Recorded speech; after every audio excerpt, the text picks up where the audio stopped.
berubah sedikit pun, maka harus diberi tanda sik ya. Jadi bahwa itu memang berasal dari sumber aslinya atau rujukan aslinya. Nah, ini terkait dengan kutipan tidak langsung. Kutipan tidak langsung adalah kutipan yang tidak sama persis dengan aslinya.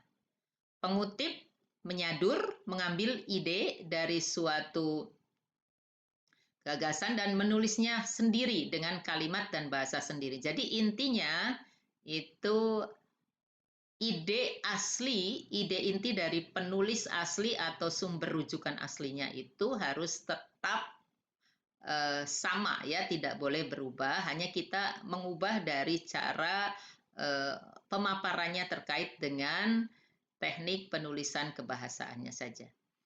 Nah, penulisan diintegrasikan ke dalam teks, tidak diapit tanda petik. Nah, ini bedanya kutipan langsung dan tidak langsung.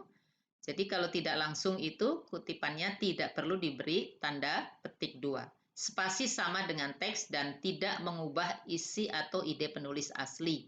Sumber rujukan dapat ditulis sebelum atau sesudah kalimat-kalimat yang mengandung kutipan. Terdapat dua cara pada kutipan yang tidak langsung ya. Cara meringkas dan cara ikhtisar. Nah, cara meringkas tujuan untuk mengembangkan ekspresi penulisan, menghemat kata, memudahkan pemahaman naskah asli, dan memperkuat pembuktian.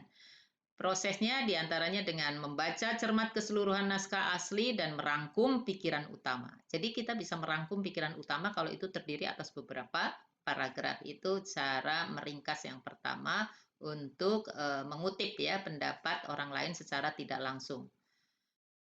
Bisa juga mereproduksi dengan menyajikan pikiran utama dalam hubungan logis, memotong, memangkas, atau menghilangkan latar belakang, keindahan gaya bahasa, ilustrasi, rincian, detail, kutipan, data pustaka, deskripsi data, dan contoh-contoh. Jadi yang kita paparkan hanya intinya saja.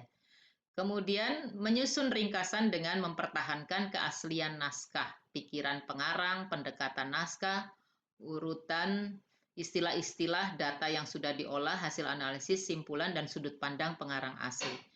Nah, kemudian cara yang kedua adalah cara membuat ikhtisar. Menyajikan suatu karangan yang panjang dalam bentuk ringkas bertolak dari naskah asli tetapi tidak mempertahankan urutan. Nah, ini bedanya meringkas dengan ikhtisar. Jadi kalau meringkas itu harus sesuai dengan ide-ide asli, urutan ide-ide asli dari penulis aslinya. Sedangkan kalau ikhtisar itu tidak mempertahankan urutan. Jadi boleh tidak urut, boleh juga tidak menyajikan keseluruhan isi ya inti-intinya. Jadi langsung kepada inti bahasan yang terkait dengan masalah yang hendak kita pecahkan. Jadi kalau ikhtisar itu cukup intinya saja dan tidak harus berurutan. Kemudian penyebutan sumber rujukan. Cara penyebutan rujukan dalam isi tulisan. Apabila penulis ingin menyimpulkan tulisan penulis lain, maka pada akhir tulisan nama penulis atau nama keluarga penulis ditempatkan dalam bagian akhir ya, tulisan disertai dengan tahun penerbitan dan menuliskan nama penulis dan hasil pandangannya langsung dalam isi tulisan dengan tahun penerbitan dalam kurung. Contoh ini ya, keadaan ini masih merupakan penyimpangan dan seterusnya. Nah, ini kutipan dari sumber asli kalau ingin ditempatkan di awal sebelum sumber rujukannya, itu sumber rujukannya berarti kita tempatkan di akhir ya. Nah, itu berarti cukup nama belakangnya saja yang kita tulis Sebastian 1994. Jadi Sebastian dan tahunnya itu masuk dalam kurung. Ini kalau sumber rujukannya ingin kita tempatkan di bagian akhir sesudah kutipan.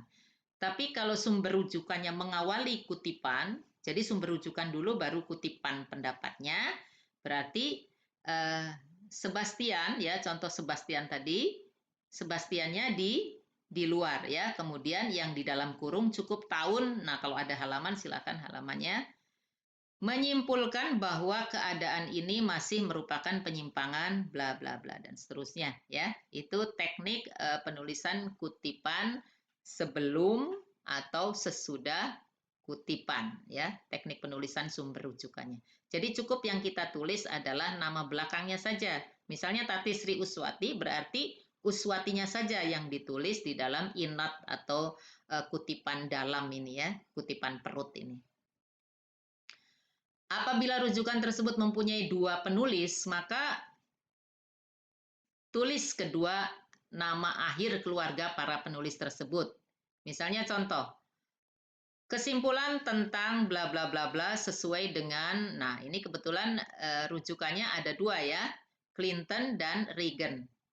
Ini kalau misalnya nama lengkapnya Bill Clinton berarti Clinton saja, Ronald Reagan berarti Reagan-nya saja yang kita tulisnya. Jadi kalau ada dua sumber rujukan kita tulis dua-duanya. Nah itu kalau ditempatkan di akhir sesudah kutipan seperti biasa harus ditulis di dalam kurung ya nama sumber rujukannya atau nama penulisnya. Nah kalau di luar kurung berarti kutipannya sesudah sumber rujukan. Clinton dan Reagan ini ditulis di luar kurung dan yang di dalam kurung tahunnya lalu kutipannya kita tuliskan. Berikutnya, apabila ada lebih dari 3 atau kurang dari 5 penulis, maka untuk pertama kali mengutip tulisan, nama para penulis tersebut harus ditulis sebagai berikut. Jadi kalau pertama kali kita mengutip Simon, Tresmore, dan Wage itu baru kita kutip ya. Kalau 3 orang sampai dengan 5 ya, 5 orang itu berarti ditulis semua namanya ya, menyimpulkan atau kalau ditempatkan di belakang seperti itu. Nah, itu harus ditulis semua. Nah, tetapi kalau misalnya akan mengulang lagi pendapat Simon, Tresmore, dan Wage, itu cukup ditulis dengan Simon et al. Itu kalau sudah mengulang pendapat dari orang-orang yang sama dalam sebuah buku ya. Seperti itu. Berikutnya, jika pengarang tulisan yang dikutip itu berjumlah 6 orang atau lebih, maka penulisannya sejak saat pertama kali digunakan sebagai rujukan akan langsung ditulis sebagai berikut ya. Ini bisa dilihat contohnya. Jadi et al saja cukup ya.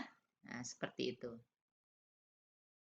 Semua pengarang yang dikutip tulisannya harus tampak pada daftar rujukan di akhir artikel. Apabila pengarang yang menggunakan et al tadi ditulis setelah selesai kalimat, maka penulisannya dalam kurung adalah dengan menggunakan koma ya.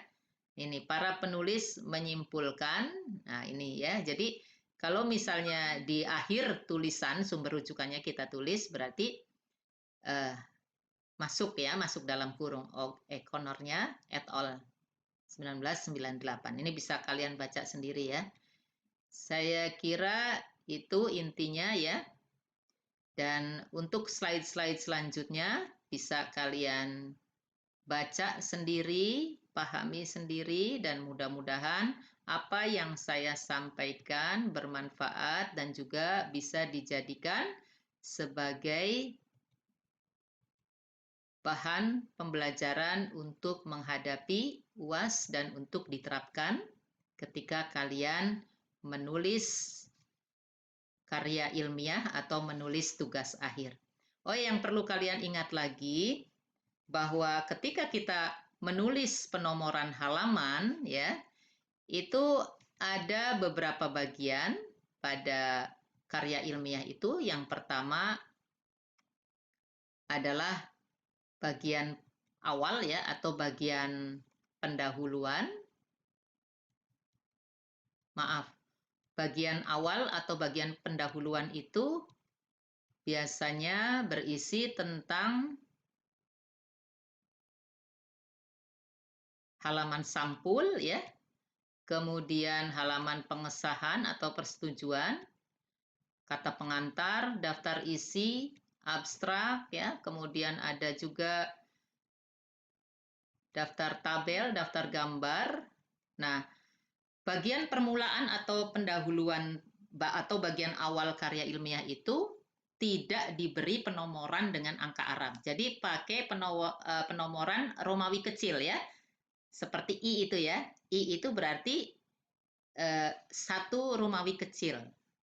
Kemudian kalau I-nya ada dua, ya itu berarti dua Romawi kecil. Jadi Romawi kecil itu tandanya ada titik di atasnya. Kalau tiga berarti tiga Romawi kecil. Nah itu untuk penomoran halaman-halaman awal atau bagian permulaan dari karya ilmiah. Nah kalau bagian isi itu mulai dari bab 1 pendahuluan. Silakan diberi penomoran menggunakan angka Arab 1, 2, 3, dan lain sebagainya. Saya kira itu saja apa yang bisa saya sampaikan berdasarkan hasil pencermatan saya terhadap tugas terkait dengan karya ilmiah yang sudah dibuat oleh mahasiswa D3 Kebidanan Poltekkes Tasikmalaya. Terima kasih atas perhatian kalian. Wassalamualaikum warahmatullahi wabarakatuh.